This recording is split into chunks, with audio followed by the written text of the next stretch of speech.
Morning, everyone. Good afternoon, good evening, wherever you're coming to from.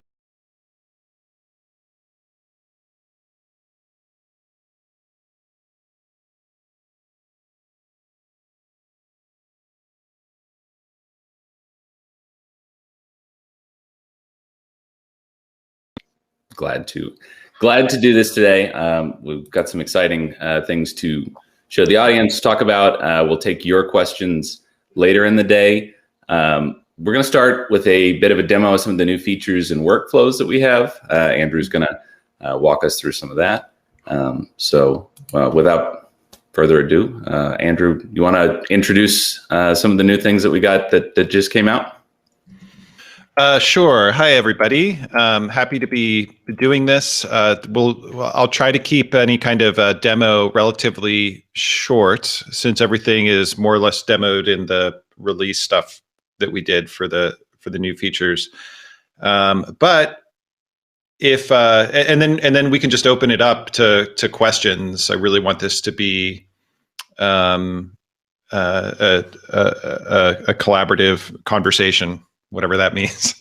A conversation is what I mean. So let me start by, before I give you a demo of some of the new stuff, the most substantial is the new transcript correction stuff that we do. I want to maybe give you some context on how we're thinking about what we're building right now. It may be the features that we're building or the things that we'll be shipping over the next many months will be falling into three broad categories. The first is just making general improvements to app quality. And this is something that we've been working on steadily over the last year. Hopefully those of you that have been using the app have noticed improvements in stability, have noticed improvements in performance, and those changes will continue to the point that that it hopefully feels like just any other modern piece of software. We're building the world's first really non-destructive multi-tracked audio video editor that is built on web tech, and it's been quite a challenge, but we're feeling pretty good about where we are and where things are going to be headed. The second category is continuing to refine the core user experience of Dscript. And we see Dscript fundamentally as a new kind of editor and a design innovation, right? It's taking the conventions of timeline-based editing, taking the conventions of audio editors and video editors, and then trying to graft them onto a document. And some of those things we feel like we've done a good job at figuring out, and others are puzzles that we continue to work through and make progress on. And you'll see us continue to do that and just revisit some of these fundamental things to make Dscript faster and more intuitive for people to understand. Like when we think about, we really hold up the word processor as the gold standard of creative tools, because if you're a writer at the beginning of your career, you learn how to use it, and then that's it. The rest of your career is focused on your craft, right? Like becoming a better writer. And it's not that way right now with audio and video creation tools. With audio and video creation tools, there's a constant need to stay up to date with the tool. And, if you get out of video editing for 5 years, you have to relearn the latest conventions and the latest version. And we want the tools to become boring so that people can focus on their craft. So an example of that is our removal of the two different edit modes, or at least our down kind of deprecation of the correction mode, and changing the way the correction works, and then making the spacebar work for play and pause. And we'll continue to be trying to make changes like that just make things better as we figure them out. And then the third category is adding more features. And we'll just continue to do that pretty steadily. So with that out of the way, I just want to give a quick overview of some of the new correction stuff, and also something that we're going to be shipping in beta that we're really excited about. That's kind of like a part 2 of these correction changes. Let me share my screen.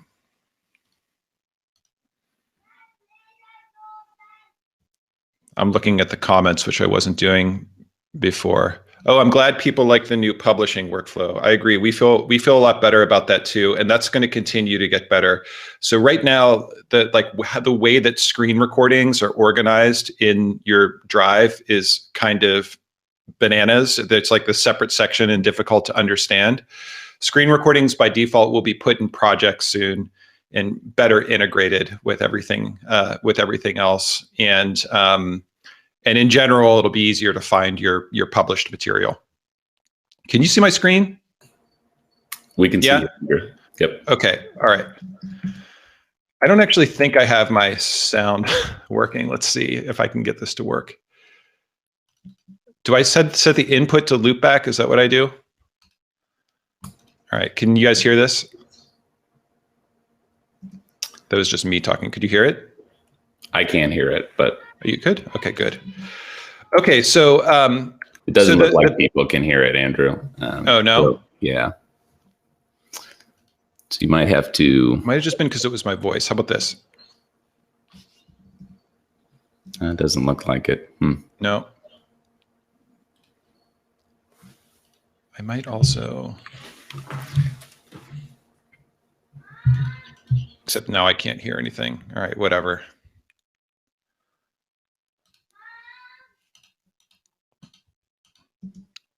Okay, it's not that important that you can. I love that people are helping me troubleshoot loopback. Thank you. Luckily, we've got an audience here that's very capable of doing this. I have to relearn how to use loopback every time I try using it, even if there's like a week in between. So sorry about that, but I didn't put the time into it because I don't have that much audio to play.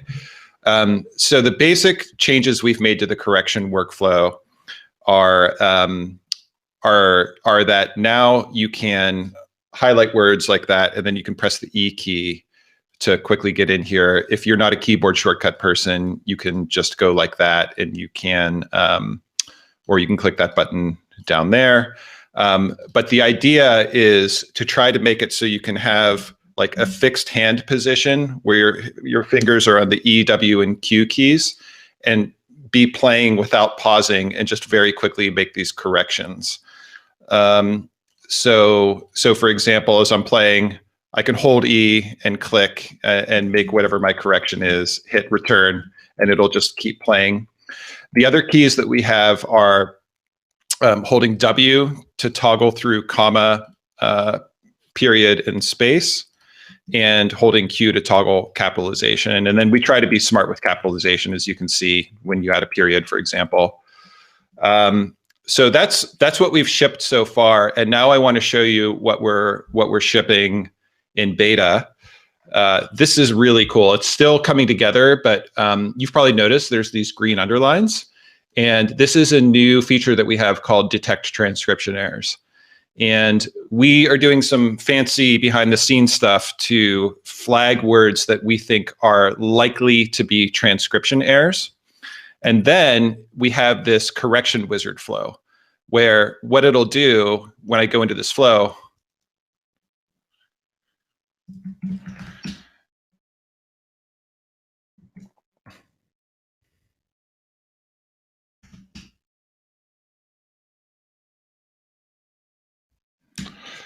right? So I don't know if you guys can tell what's happening without the sound, but basically it's just cycling me through these errors, auto playing them when I get to them. And then if it's already correct, I just press return to go to the next one. If it's wrong, then I make the correction and I hit return and it moves on to the next one. And we found in our early testing that when you go through these errors, you can reduce the error rate to about less than 1% with a lot of audio. It's pretty incredible. So you still have punctuation errors that you have to deal with. This isn't helping with punctuation errors. But with word errors, this flow can get you to the point that it's very, very good. I'm going to look at the comments and see if, or actually, like, I don't know if anyone wants to ask questions just in person or in comments. Andrew, I'd be curious just how, and I think the audience might appreciate what in the background is happening to kind of make that happen. How are they zooming into the words that the AI thinks maybe it got this wrong? It's something that our research team built. It's not just using the, so a lot of these, what are called ASR, automatic speech recognition engines, have what's known as like a confidence rating on the words or the phrases. We've never found those confidence ratings to be very reliable. So we've built some proprietary stuff to try to do a deeper analysis of the transcript and flag the words that we think are wrong. With that, there's a question in the comments: is there something similar that can happen, even because filler words right now occurs in the app and you can find all the filler words? Could you even zoom in on, or I guess will we get to a point where you can find those transcription errors for filler words, with I guess maybe it's worth talking about the new edit boundaries feature as well, optimizing that with the transcript correction. I don't understand what you mean about the filler words, though. If can other people ask questions? It'd be cool for other people to ask too. Yeah. If anyone has that question. So the question is, I'd love to have something similar for filler words. Those always get annoying to find which ones to delete. So that might be the topic. You mean around the edits not sounding good? That's correct. Yes. So yeah, like we just released this feature in the last version. When you batch remove filler words, you'll see this thing called that'll run. So it says optimizing edit boundaries, and what it's doing is it's making little micro adjustments when it thinks it can make an adjustment to improve the sound of that edit boundary, and that reduces about 30% of the bad sounding errors. There's still the problem is some edits are redeemable and others aren't, right? Like others, even if you had a human being do it, there's nothing that you can do to improve those edits. So we're tackling this from two fronts. One is to just try to automatically improve the edits where we can. The other is to look into what we can do to kind of flag the edits that will never be good. That is, I mean, I don't know what's surprising or not surprising in this kind of black magic world of AI to people, but it's not that is not an easy thing to do, to flag bad sounding edits. But it's something that we're interested in. But whatever, I think whoever asked that question, the idea of having a way to loop through edit boundaries and quickly audition and tune the edit boundaries is definitely something that I think would be a cool, useful stopgap. Yeah. I believe Michael asked that question. He's raised his hand now, so we could even bring him onto the stage and ask you. You can hear it right from the horse's mouth. So let's bring Michael on. Hello? Hey, Michael. Hey, yeah, so I love the Dscript product. I recently got it. I love what you guys are doing with AI. And basically my question, actually, there was a bit of a misunderstanding. What I mean by filler words is like sometimes it classifies things wrong. So like it would classify as wrong, even though the guess is just like saying like, hey, did you know about this, right? Where like you can't edit it. So it always gets annoying where I would use that function to apply all for everything. And then it would, and I would play it back and I'd be like, oh shoot, like I deleted something I don't want to delete. So I have to individually go through them. Or even if I go through them individually, it also gets annoying. What I try to do now to speed up the workflow is, how there's a list of all the apply of the filler words. What I do then is I basically click through that list, click apply, like try to do that until I miss something and I Control Z and then click on the next one.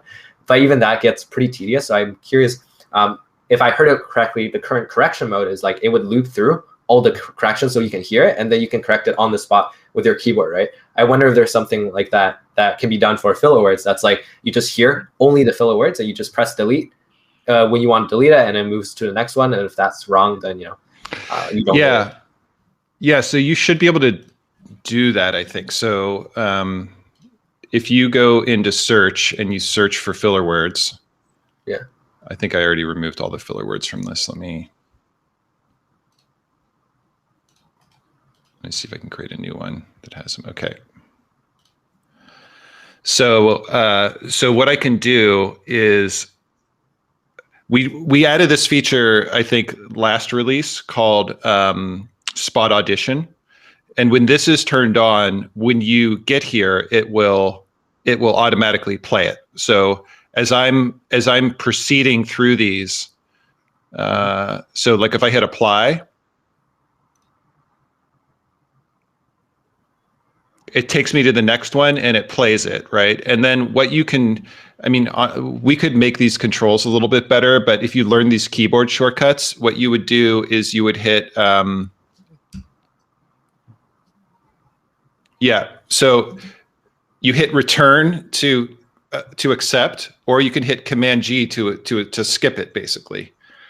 And every time you're listening to it. Now, what we could do, and what we were planning on doing as part of this filler word stuff, or I'm sorry, as part of this correction error flagging, is adding the ability to clear flags. Like you'll notice when I'm in the transcription wizard, the correction wizard, it'll clear this flag if I don't change it.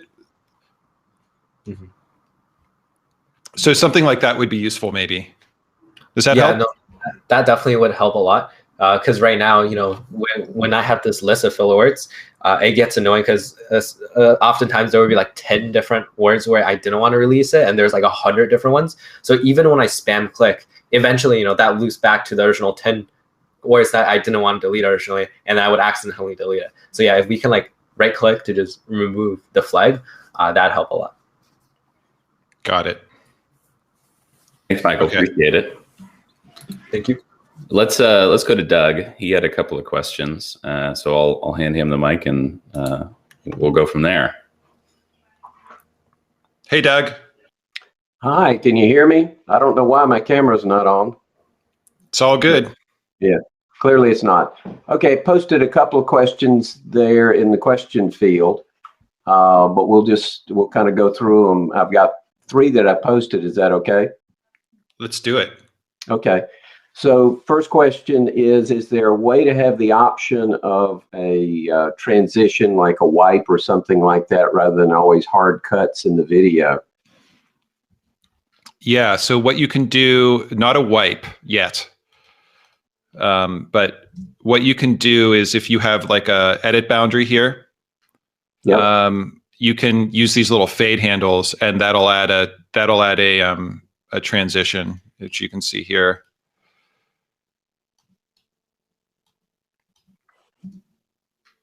Well, it's the same thing. I should find a better demo project that doesn't make a lot of sense where I've actually done this. Sorry, this is all just internal nonsense, those errors. But if you look at this is like the release notes video that I put together, and you'll notice that on these tracks, I use fades a lot. Like they just work like that. Make sense? Yep. Okay. Next question. It's really kind of related to the same thing. Is there any way to create lower thirds? Yeah, so the way you would do that right now is like this.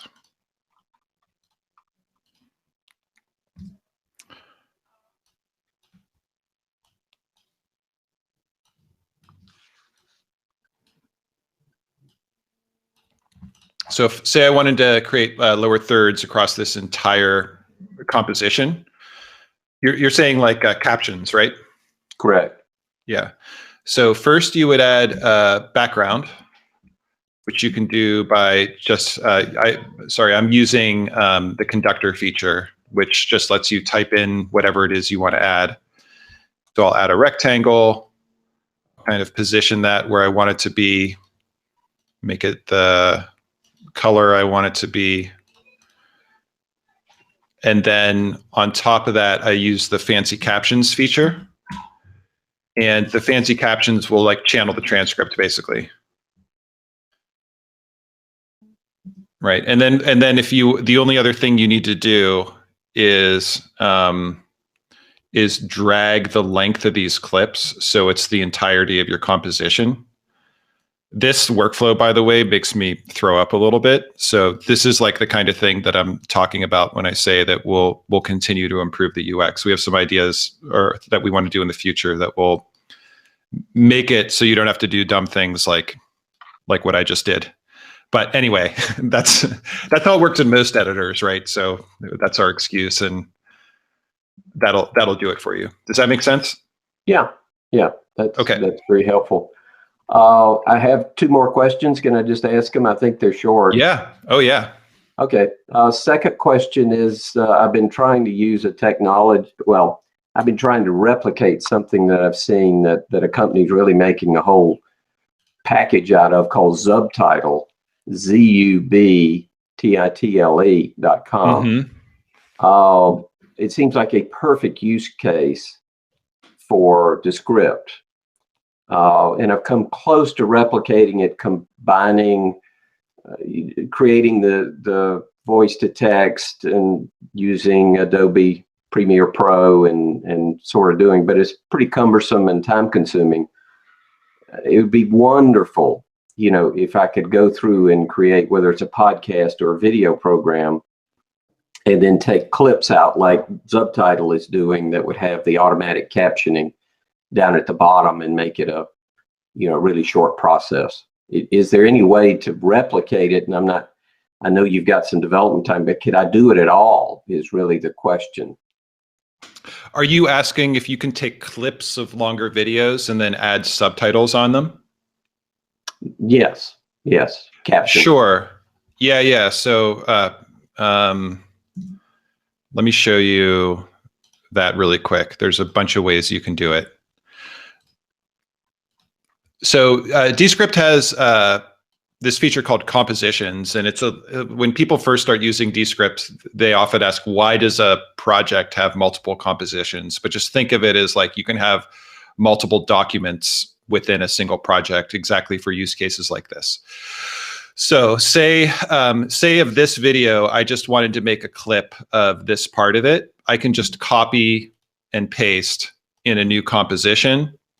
And then I can go back and grab my subtitles right there and stick them at the top. And now I've got a clip, and then I can publish this or export it or whatever I want to do.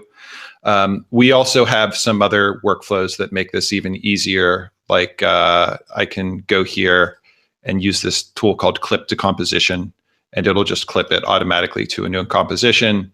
And then again, I can paste my my subtitles right there, and I should be good to go. Is that what you were looking for?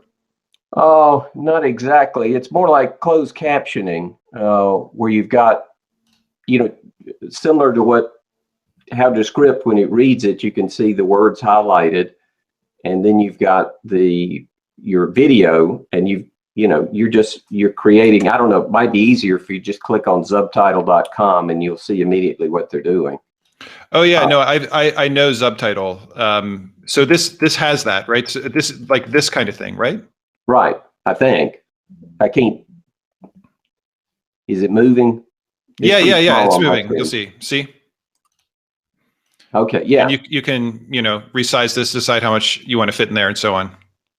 Okay. And how did you do that? I guess I didn't realize that was possible. To get it's a feature called Fancy Captions. Fancy Captions. Fancy Captions. Yeah. So if you hit the conductor and you just type Fancy Captions, I guess they're just captions, but and then you just drop it in there, and this clip will basically channel whatever is in the transcript and display it into this text area. Okay, cool. I will try that. Last question is probably the most cumbersome, but I'm really just, is there a best way to enter and exit Descript? I routinely have to reboot my computer in order to get Descript to come up. Otherwise, I just get this D and the sliding blue bars, and it just goes on forever. That sounds like a bug or something. Well, I've uninstalled it numerous times, and that's my biggest stability issue, is I just can't always get it to start.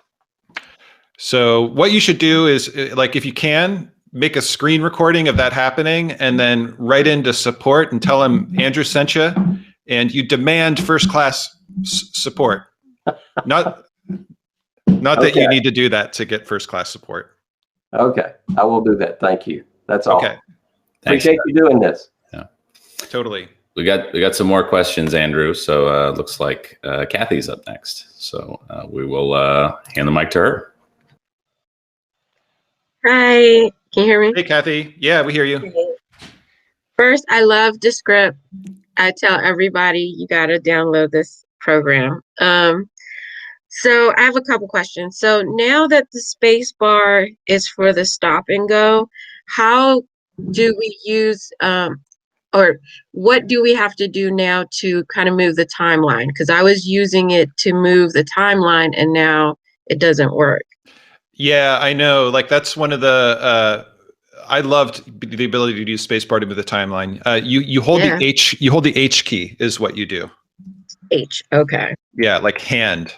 So I'll give you another little preview of something that we're working on soon that'll make the H key thing feel less random and hidden. Okay. So we're going to be adding a more traditional toolbar to the timeline. And we're actually going to change the default selection mode of the timeline. So it'll be like more like most video editors work and a lot of audio editors, where the default selection mode will be clip selection. So when you click on something, it'll select the clip like this. If you have a sequence, you'll be able to double click on it to open the sequence editor. You won't need to use the keyboard shortcut. And then we'll have different tools here for range selection, blade selection, a blade tool, a trim tool that'll also let you do slip edits. And then there's your hand tool. When you mouse, you'll also be able to just hold those keys and quickly, like, hold B for blade and make a bunch of cuts. So this will have shipped in the next, like, hopefully month or so. Awesome. Okay, great. And then a couple more questions. When do you think you're going to have other languages like Spanish or, Yeah, no, I know what the other languages are. But yeah, that's our top requested feature.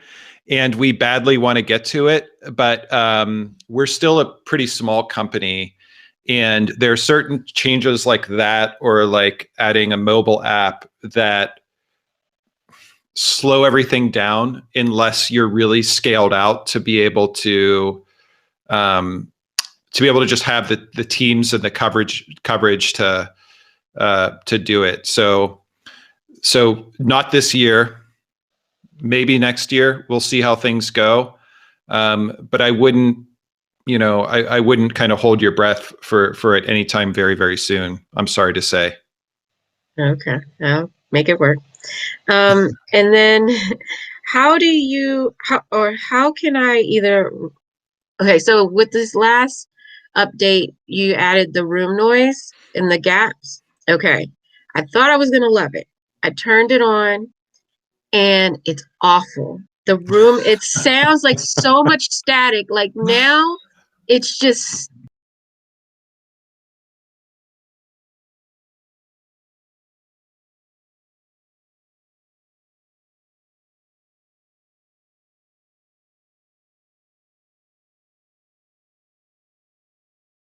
Before I tell you how to turn it off, because we haven't heard any examples of where it's really awful.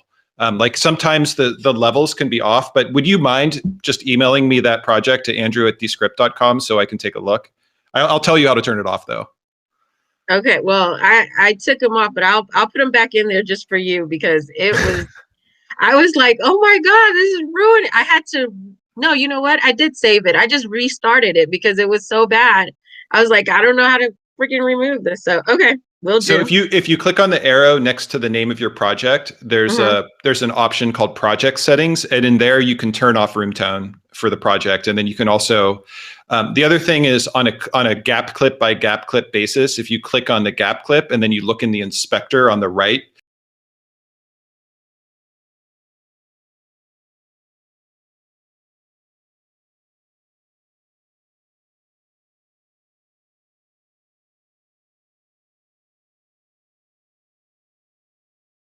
that I've tried doing the screen capture, whenever the mouse is not moving or there's no kind of like music or noise on the screen, when I go back to my recording, it's a blank. It's just a black screen. And I did it on 2 different recordings, and I had the same exact issue. So I did contact support. I haven't heard anything yet. And this is a little while ago, but I don't know if you had any other issues like that. I haven't heard of anything like that, but when you email me that project, I'll use your info to look it up and check on it and make sure that our developers are aware of the issue. Okay. What's your email Thanks again? for letting us know. Andrew@dscript.com. Awesome. Thank you. Thank That's all I you. got. Thanks, Okay. Kathy. Bye, Kathy. Bye. So we got a couple of more. Anthony, you're up next. Hi. Hey, Anthony. Hi, Andrew. Hi, Jack. How are you? Great. Hey, Where are you in Oakland? I am in Montclair. Okay. I'm in Berkeley. Oh, nice. So we're practically neighbors. Mm-hmm. So I was introduced to Dscript last year at Podcast Movement Evolutions in LA. Your rep was there. Did a great job of demoing it. And it took me a while to try it, but I absolutely love it. But I do have a few kind of quirky things that I have questions about. Okay. So, I was there too, by the way. Did you take one of our golf balls? I don't know. I don't think so. We had the best ever idea for company swag, which is we had Dscript golf balls, which I don't know if anybody wants one of those, but then we put it on like a golf ball rack, and then we put it on a stand that was very precariously positioned, like kind of in the middle of the walkway. Mm-hmm. And the idea was that people would walk by, and it was kind of like rigged in a way that if you took a golf ball, you would knock over the entire thing of golf balls, and then they would go flying everywhere. Uh-huh. And then you would feel bad and stay and talk to us and maybe buy our software. Funny. No, I didn't. I missed that, but I did. I talked to the rep for quite some time. I forget his name, but he did a good job of Good. the product. But it took me a while to finally try it out. And I was using GarageBand to edit my podcast, and I thought that I was going to be able to take Dscript and get rid of GarageBand, but I haven't been able to do that, primarily because when I interview guests, I use Squadcast so that I can use the different tracks and I have more flexibility in editing. And what I haven't been able to figure out yet in Dscript is if I clip a track, I can't now move those 2 tracks, those 2 pieces of the same track together anymore. I can only move one piece at a time.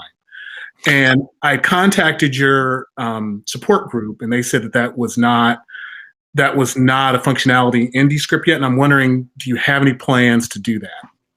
Are you using sequences? Yes. You are. Okay. So I'm going to pull up my screen so that we can maybe try to make sure we're talking about the same thing here. Mm-hmm.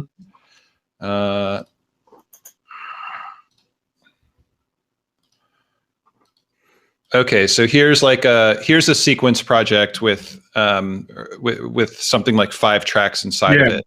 Yeah. So you're saying you want to edit something inside the sequence, is that right? If I have background noise in one of the tracks and I want to clip one of the tracks. Uh-huh. Right. So now those 2 pieces that are separated, no, just stay within the same track. Right. Okay. So I can't move those together now. Oh, like multi-select multiple clips. Yes. Yeah. So that'll be coming in a month or 2. Okay. Yeah, I know. It's crazy. I agree. It's a travesty that we call ourselves a editor and we don't have clip multi-select. Okay. So thank you for your patience. Yes. So that's great. Okay. I have a couple more questions. I think these are quick. Is a composition basically just a different version of the same file? If I do a new composition, is that what it is? That's different files? Oh, look at this. You can kind of do this. Have you seen this? What I just did? No. Do it again. So I could do this, and then I can do that. Yeah, but not across multiple tracks. Yeah, but you moved it together. Like right. I want the same spacing. Yeah, I want to keep the spacing in between the tracks. and it wasn't doing that. All the tracks. Yeah. Yeah. So that might be a little bit different, which is we're adding, or at least all the pieces, all the clips within the same track. That would be helpful. But like this or something different? Yeah. Now unhighlight it and let me see. Did it move them together? Yeah. It's hard for me to see. Oh, okay. Oh. Yeah. So I mean, it's kind of weird the way it works, where you're doing a range selection. Can you do all selection. three of those? Can you do all three of them? Get the next one. Okay. See? All right. So you highlight all of them like that. Okay. Yeah. I'll try that. Yeah, it's a little weird, but it works, and we'll make it work across multiple tracks. Now, there's one weird thing you have to just be conscious of when you're messing around with the internals of sequences, which is if you start moving stuff, it's gonna affect all of your clips inside the composition. So just be aware of that. The other thing we'll be adding is a toolbar in here. And we'll likely be adding like a ripple edit tool that will, so like an issue that people have brought up is like, if you have some crosstalk in a conversation, right, and you want to, and you need to make the sequence effectively longer to make room for people to talk. You kind of need a ripple edit tool where you can simultaneously extend all the tracks of the timeline. Yeah. And we'll be building a tool that will do that, and we'll be smart about preserving the positioning of the subsequent clips as they appear in the sequence clips as they appear in the compositions. Okay. Oh, that'd be great. Yeah. So I had a couple. This happened to me a couple times on two different projects I was working on where Dscript froze, and then and I had to basically restart, but then I couldn't get back to the saved version. So the first time I basically had to start all over again. The second time I kept playing between library and compositions and projects, and I finally was able to retrieve the save version. And so I don't know if I'm doing something wrong or what's going on there. But I guess one is freezing. Maybe the later versions have solved the freezing problem. Hopefully. I mean, we'll never probably solve. There's not like the freezing problem. Yeah. It's just a symptom of some other problem that we'll never fully 100% of the time solve, but we'll strive to reduce the number of times you can get stuck in a situation like that, because that's awful. But what we do have here that you should know about is version history. Yeah, I had that, and it was okay. Go back to the version history, and nothing would happen. Like I would click on that, I'd click on restore, but I would still have the same screen. Okay. I mean, if you then it's saving new versions every couple of seconds. So you might have just needed to go further back. Compositions are just like different timelines that are of your content that are independent of each other, right? So what some people like to do, there's a bunch of different ways you could use compositions, but you can also, just duplicate compositions to save it as like kind of milestones in time, V3 or whatever. I'm not suggesting you should need to do that in order to, as like a backup mechanism, but I'm just trying, like, it should just work, and version history should get you back to your old version unless you're having a very strange problem. Yeah. Like I said, the last time I just kind of clicked around and it finally worked, which sort of brings me to my last question, which is there any, and I know you said you guys have a small team, but is it on your roadmap to have live support? Because I think that if I were able to sort of speak to someone live and show them my screen, I probably could have been able to resolve that issue pretty quickly. Yeah, we're going to start experimenting with chat support in the app in the next several months, I hope. Somebody liked that. Yeah, for that reason. So we've recently doubled the size of our support team, and the goal is to be able to provide that level of service for you guys. Okay, that'd be great. Thank you so much. My pleasure. Thanks for the questions. Maybe I'll run into you in Berkeley. Thanks, Anthony. More questions. Clay, you're on deck. Hey, Clay. Hey, how's it going? Good. So, awesome feature about crosstalk, like being able to, that's going to be huge, like move all the clips at once so you can preserve what they said, but not have them say it at the same time. My question, and maybe this is a feature that already exists or is planned, but is there a way to quickly identify crosstalk? Because when I'm editing my hour and a half of audio for a podcast, that's like the first thing I'm doing is just trying to find all those points at which we're talking over each other. Yeah.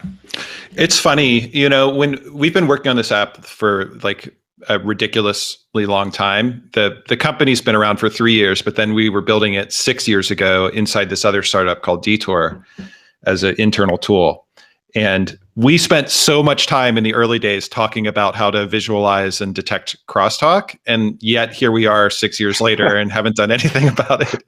And it's some features like just end up working that way. There is some like relatively simple stuff that we're hoping we could do soon where we can just highlight it somehow in the script, annotate where crosstalk is happening. That would hopefully solve your problem. But that's good feedback to know that it's a problem. It is indeed a problem because I think the reason I told you that story is I felt like we were over indexing on that problem early on, and then it ended up not being that big of a deal. So if it is a big deal, it's good to know. Yeah, I'd say it's like my biggest bottleneck when editing, but I mean, Descript has made my life like 10 times easier, so it's still terrific. I guess my other question is just about video, like a little bit of a vague question, but how, when you guys started supporting video, I was kind of like, oh, cool, interesting. Like that's kind of a little bit of like a pivot or like a sub market or whatever. But do you guys see yourself, because it seems like with audio editing, correct me if I'm wrong, but you're trying to get feature complete to the point where you don't need basically any other tools to edit, like Audacity or GarageBand or like Adobe stuff. But for video, I reckon there's a lot more features and it's a lot more complicated, like to replace like Final Cut Pro. So like, where are you kind of drawing that line with video? Yeah, that's a great question, and it's true that like our view isn't that we want to completely replace something like Pro Tools or Adobe Audition for 100% of users. But we do want to get to the point that for the modern new media creator, Dscript, you don't need to buy or use another tool. And in fact, like in particularly on the audio side, I would love it if people in the comments that are using Dscript in conjunction with another tool, if there's something that we could build that would allow you to cut the cord, just post that feature in the comments. We think we have a pretty good idea of what it is. It's stuff like effects and noise reduction and just making the timeline editor a little bit smoother. But if there's anything surprising, let us know. I think we have bouncing audio. We have a flattened file feature. Anyway, so on video, first of all, like the way that we see the world for what it's worth is that the boundaries between audio and video are like blurrier than the tooling would fully give them credit for. Like you think about a lot of the stuff that you watch on YouTube, like lectures or whatever, like it's audio with window dressing, right? And you can put it in your pocket and you can walk around and listen. So that's the way we think of our tool, like as something that respects the blurriness between the two mediums and allows a creator to fluidly move between them. So with video, the way that we've approached everything with this company is to try to like find some set of things that we can build that are useful for some use case and just work our way between becoming like follow that path to become more fully featured. Look, it's going to be a very long time, if ever, before people are making Avengers in Dscript, right? We're not looking to be that kind of video editor, but for businesses or more people who are storytellers and want to focus on their craft, and don't want to become professional video editors, we hope that we can, over the coming years, build something that's solving their needs. Just close that gap over time. Does that kind of answer your question? Yeah, I mean, it seems like there's kind of the stuff you can watch, like, I don't know, like a podcast that also has video. It's like it's very clearly audio first, so you could just like that would be like the simplest use case for Descript, and then the next levels maybe like, oh, the video adds some extra elements and there's some extra like editing and stuff, but it's pretty simple. And then there's like Avengers or whatever. Right. Yeah. Yeah. Cool. Thanks. So my pleasure. Yeah. Thanks, Clay. I see people mentioning plugins in the comments, or VST or audio unit plugins in particular. And after like a lot of hand wringing and deliberation, that's probably something we'll never do, unfortunately. And the reason is, it turns out like I went through a period a few months back where I got all gung ho about, let's just do it. Let's add VST plugin support, even though it's a terrible experience. Like a lot of what we try to do with Dscript is take all the junky, annoying things about working with these editors. Like every time I open Final Cut Pro or Logic or something, it's like I can't find the file that this is referencing. And so just like taking all those, building a modern piece of software that makes the user not need to worry about all that stuff. And plugins are pretty antithetical to that ethos. But we were like, well, let's just add them for people that need them as a kind of stopgap. The problem is, it's just a support nightmare. It's just like not worth it. So we're more focused on what are the dozen or so effects that people need. For the people that need to use their, Waves artisanal plate reverb or whatever, you're just going to have to use it in Pro Tools or something, I guess, and for a while at least. But we're hoping that we can get like a short list of the things that people need, like noise reduction and a noise gate and maybe some like declicking or other types of stuff like that, and build it in. Hopefully you're not breaking too many people's hearts, Andrew, but we got time for another couple questions. We got a couple people with their hands raised. So let's go to Jason.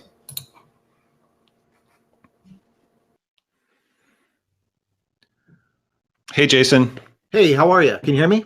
Yeah, I hear you great. All right, Andrew and Jack, thanks so much. Hey, I'm coming at you from the video editing side of things. I own Video Buddy, and we do a lot of video editing. And just to kind of go back to the last person you're talking about, and to give you guys credit, just understand, we use Adobe products and Premiere and Audition and After Effects.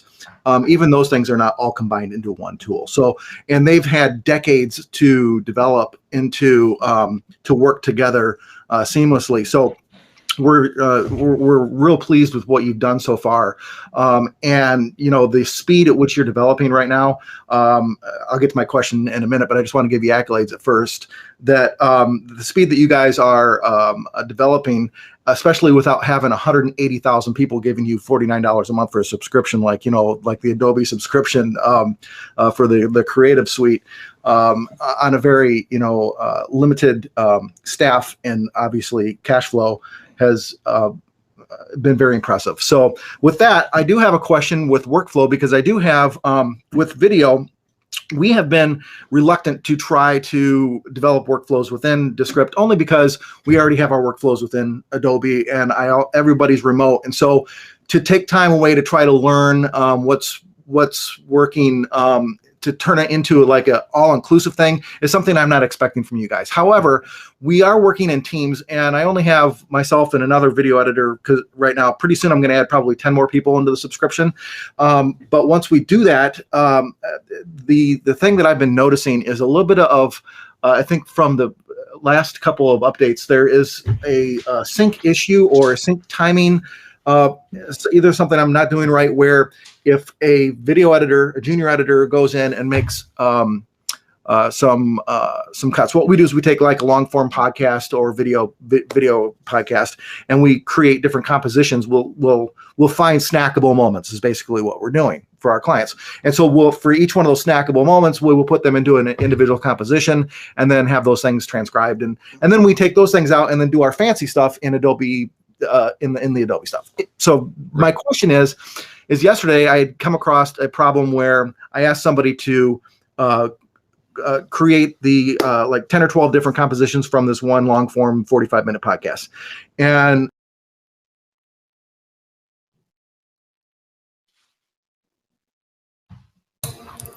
looks like his Wi-Fi might have cut out on him. Oh. Okay, well, we can pick that back up when, because I didn't have enough to be able to answer a question when he comes back. Sorry about that. I'll just say while we wait, Brendan, your comment, the Isotope plugins are just so good. Maybe partner with them. Yes, we should do that, but also wait till you hear the stuff we're building around denoising.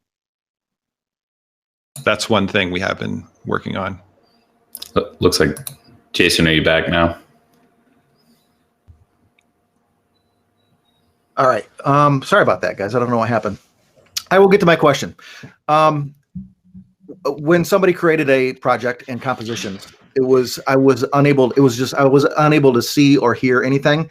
And he said that it was, I guess, working in the background, and it took hours. And it wasn't for a very long or a very big video. And so what we're having to do now is we're cutting outside of Descript and then actually putting them in there so we can get, because we're using you for transcription so that we can actually burn in the SRTs into Adobe Premiere. So the question is with the latest updates, do I have to be logged in for a sync to start within a team? What do you mean a sync? Are you saying export was slow? Well, or just being able to get the files from his machine to my machine from the cloud.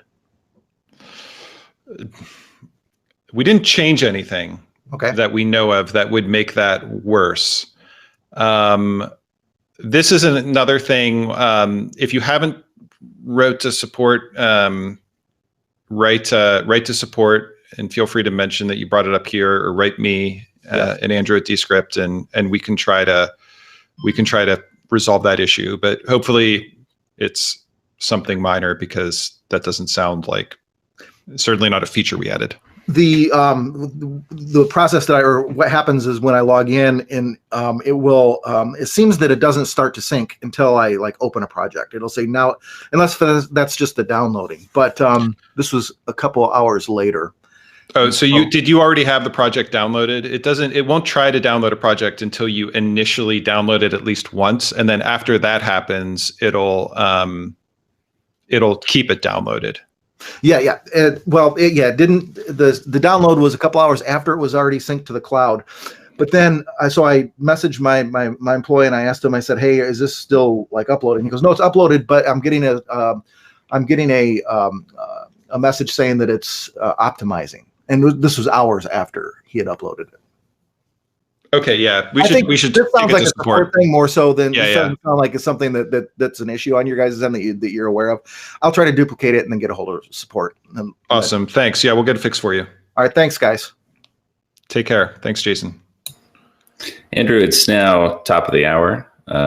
We can send you home. I can take maybe one more if there's one more question, and then I got another thing I got to do. Sounds good. David, you will be our last question of the day. Can you guys hear me okay? Yes. Hi, David. Hey, real quick comment and then a question, because I know everybody's time is valuable. First off, I think you guys are fantastic. I've been working with and creating instructional design videos and training videos for my company for over a decade, and I have not ever run into a piece of software that is as sophisticated and easy to use as yours is. Your support has been phenomenal in its instantaneousness in responses. Every time I've asked a question, I've gotten a reply in under an hour, which is fantastic. Quick last comment on something that you were talking about with Clay in terms of trying to be all-encompassing. And my advice really is don't. You guys have created a product and created something that is niche in a way that it does something that I've yet to see anybody else be able to do, which is to work through a transcript, to be able to do a lot of edits, and to do it in a very easy and sophisticated method. And if you try to be everything in terms of a full audio editing suite and a full video editing suite and a full transcription editing suite, you're opening a door to expectations that is impossible for anybody to meet.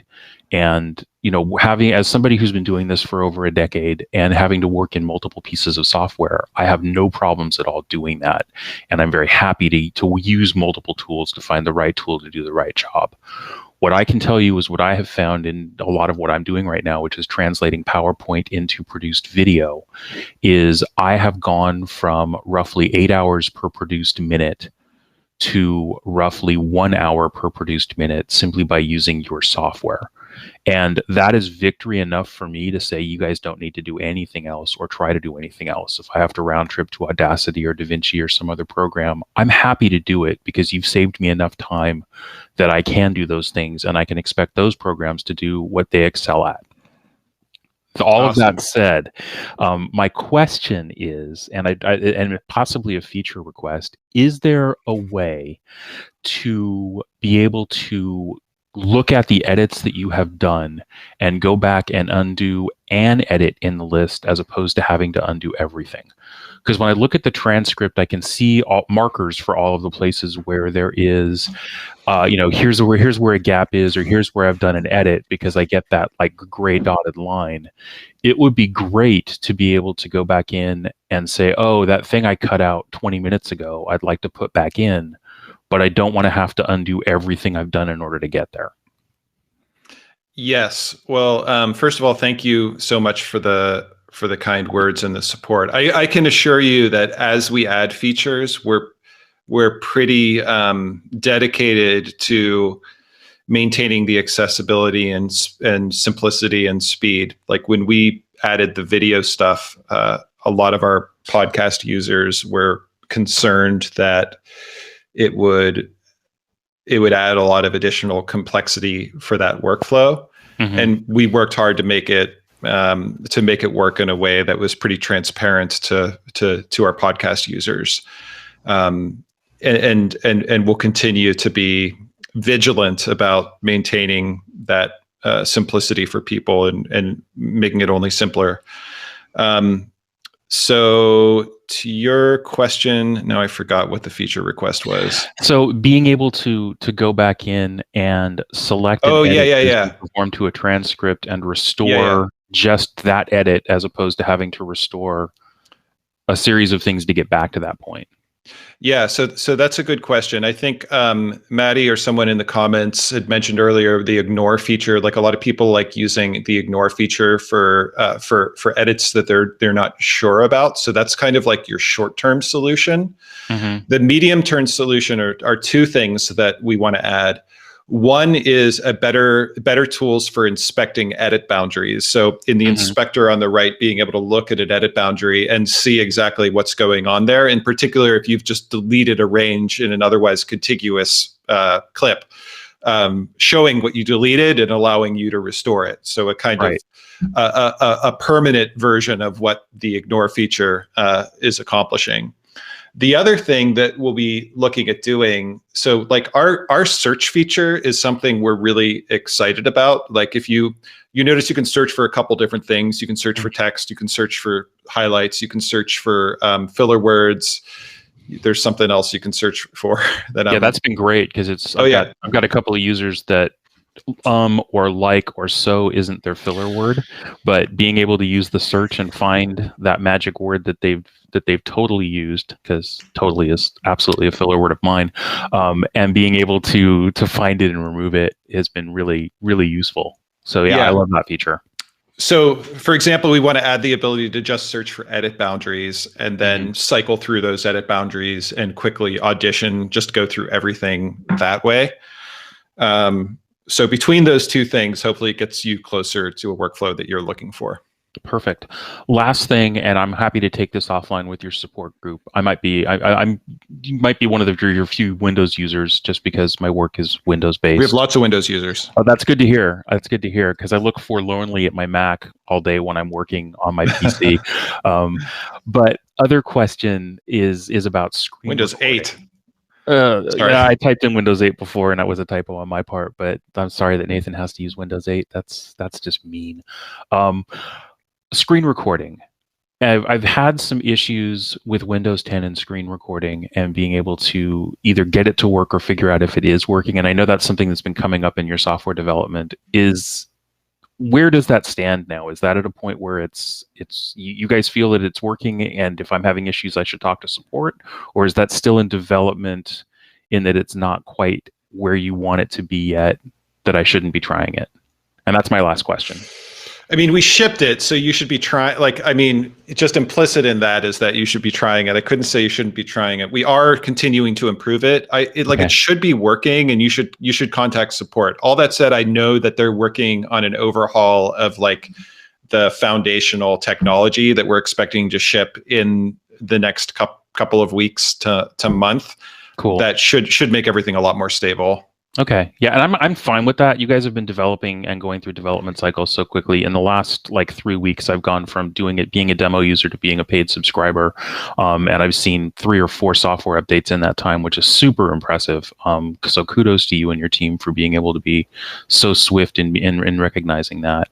But yeah, I'll keep playing with it, and I'll reach out to your support team, because I'm just not sure. I'm not sure what it's supposed to be doing, so I'm not sure if what I'm seeing is working or not. But I can take that offline with them. Thank you. Yeah, no, I mean, it's definitely supposed to be recording your screen and working. So if it's not working, let's get it fixed for you. Thank you.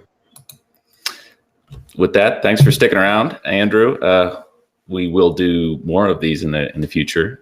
Yeah, this was fun. Thanks, everybody. The questions are awesome, and we're so happy to be building this app for you guys. And with that, always you can check out our community on Discord. I know a lot of you are Discord users already. Now you have Andrew's email. You can talk right to the boss.